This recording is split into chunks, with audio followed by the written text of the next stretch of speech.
Welcome to the Tech Egg. Don't get scrambled. Enjoy the video. You start by making sure your phone is ready, unlocked, charged, and online. Once done, open Settings and go to Google, then search Assistant and Voice so you can access Assistant controls. Tap Voice Match or Hey Google and grant microphone permission. This is why Assistant can listen and respond. Make sure location or personal results are enabled if you want context-aware answers. Now, you've completed the critical prerequisites and are ready to trigger the Assistant. Next, choose how you want to open Assistant. Say, Hey Google, squeeze the sides on supported phones, or long press your home button.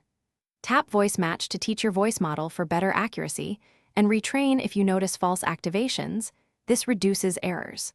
Also, make sure Assistant languages match how you speak, and toggle voice output and lock screen access if you want replies when the screen is off.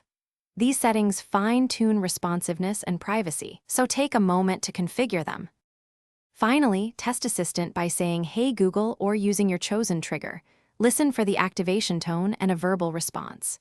If it doesn't start, restart the phone and update the Google app. These quick fixes often resolve glitches. Make sure microphone permissions are allowed in app info, and if problems persist, reset Voice Match or clear the app cache to remove corrupted data.